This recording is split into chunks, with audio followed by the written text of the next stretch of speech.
On en fait beaucoup trop. Moi j'ai une fille de 5 ans qui est à la maternelle et quand je vois tout ce qui est évoqué dans la presse, les histoires de livres, tous à poil, les ABCD de l'égalité, etc., on en fait des caisses, ça devient fatigant. Bonsoir, vous l'aurez compris, des chansons proposées aux enfants et qui, avec humour, parlent de zizi ou de zézette, des lectures qu'on leur propose et fustigées par des politiques. La théorie du genre, elle s'alimente chaque jour de nouveaux exemples. Chaque parent a son avis, des avis très partagés, même si une majorité de personnes interrogées demandent plus d'informations avant de se prononcer. Alors, des Essonniens répondent aujourd'hui à la question, dans le débat filles-garçons, est-ce qu'on en fait trop ou pas assez à l'école ?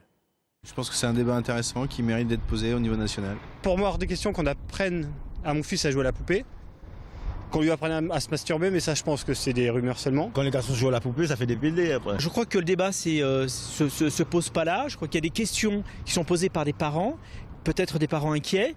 Il faut plutôt les rassurer plutôt que d'en rajouter en permanence. On fait des vagues avec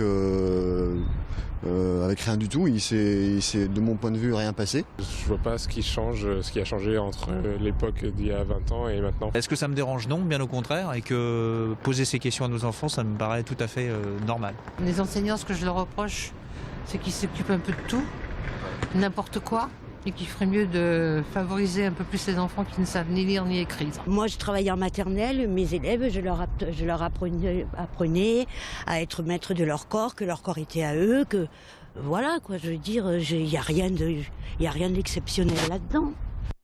Des témoignages essonniens, vous l'avez compris bien sûr, recueillis par Marine Huru et Aurélien Barthes. La commune de Breuillet reproche aux gens du voyage de bloquer le développement de la zone d'activité du buisson Rondeau. Depuis maintenant 4 mois, des caravanes squattent des terrains normalement destinés à l'implantation d'entreprises. Le maire en appelle à Manuel Valls, le ministre de l'Intérieur, pour faire respecter la loi, d'autant que la commune a récemment investi pour construire une aire d'accueil. Maxime Lemaine.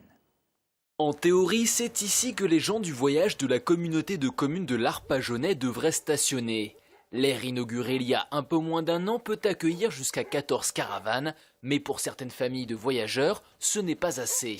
Et l'embêtement qu'il y a, c'est que c'est des emplacements que les gens qui devraient rester 3 mois généralement, ils restent 6 mois, 9 mois, donc ça empêche, il n'y a pas de rotation, quoi. Donc le problème y est que ça fait on est embêté, quoi. Souvent quand on arrive nous, qu'on est des gens régionaux à peu près, bon ici du 91, souvent, même qu'on parle l'été, mais quand on arrive ici au mois de septembre, souvent les terrains sont pris, donc on essaye de se mettre là où on peut, quoi. Ainsi, depuis la mi-octobre, plusieurs dizaines de caravanes se sont installées dans la zone d'activité du buisson Rondeau à Breuillet. Le maire Bernard Sprotti explique en substance que cette implantation sauvage aurait dissuadé des entreprises de venir s'installer sur sa commune.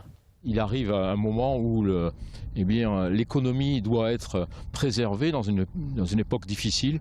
Je crois qu'il est temps que l'État prenne ses responsabilités et nous aide à faire en sorte que ces gens du voyage trouvent un accueil ailleurs, alors que nous respectons la loi et que nous sommes actuellement à double peine. On a une aire des gens du voyage et on est envahi plus qu'avant. On a l'impression, je le dis souvent, d'être sur le guide des routards. Des aires des gens du voyage, puisque maintenant qu'on est connus, nos gens du voyage viennent systématiquement à Breuillet depuis maintenant 1 an. Pour manifester leur ras-le-bol et attirer l'attention du ministre de l'Intérieur Manuel Valls, les élus de Breuillet appellent à la manifestation samedi matin devant le campement. Et des entreprises ont effectivement confirmé leur refus de s'installer sur place en raison de la présence des gens du voyage. Serge Dassault avait lui-même demandé la levée de son immunité parlementaire. Aujourd'hui, le bureau du Sénat a voté en faveur de cette mesure. C'est donc une décision qui va permettre aux magistrats du pôle financier chargés d'enquêter sur de présumés achats de vote à Corbeil de placer éventuellement le sénateur en garde à vue. Ce dernier affirmant évidemment qu'il se tenait à disposition car il n'avait rien à être reproché. Fin de citation. La Cour des comptes et la Chambre régionale des comptes ont passé à la loupe les partenariats publics-privés du plan Hôpital 2007 dans le rapport public annuel 2014. En Essonne, ils pointent du doigt le cas du centre hospitalier sud-francilien. D'abord, des procédures engagées dans la précipitation, le contrat avec Eiffage signé trop rapidement, ensuite des résultats mitigés, un contrat trop rigide pour permettre des modifications ou encore un manque d'écoute du personnel hospitalier. Explication Audrey Coll. Ce rapport n'est pas tendre avec le partenariat public-privé dont a bénéficié l'hôpital sud-francilien. Citant Corbeil-Essonnes comme l'exemple à ne pas suivre, ce montage financier souvent critiqué par le personnel hospitalier, les syndicats et des élus locaux trouve ici un écho avec la Cour des comptes et la Chambre régionale des comptes. Selon le rapport, les procédures ont été engagées trop vite, depuis le choix de l'entreprise privée Eiffage jusqu'à la signature du contrat. Tout cela sans prendre en compte l'évolution du secteur de la santé. La Chambre régionale pointe les erreurs de surdimensionnement et un manque d'adaptation du chantier, passé de 820 lits à 1000. Aujourd'hui, encore un étage entier est vide. Le suivi du dossier a été rendu difficile par le manque de cohérence de l'équipe, 4 directeurs successifs, les 110 000 m² du projet et les désaccords entre les différents partis n'ont pas non plus facilité le chantier. Quant au loyer, le rapport estime qu'il reste difficile à calculer. Il y a eu un PPP qui a coûté 300 millions. Mais sans ce PPP, il n'y aurait pas d'hôpital.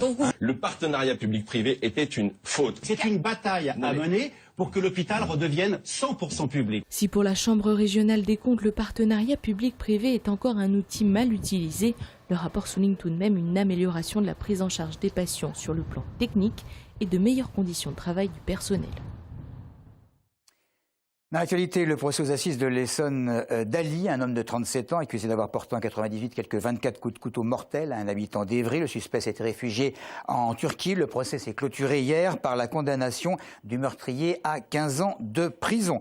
Et puis c'est ce soir que sera signée la convention qui fera d'Évry la 21e et toute dernière étape du prochain Tour de France. Maxime Lemaine en apprendra tout à l'heure un petit peu plus sur la manière dont la ville va se préparer, avec bien sûr les nombreuses animations qui sont liées à ce genre d'événements. On en reparlera demain. C'est tout pour l'info. Merci de nous avoir suivis.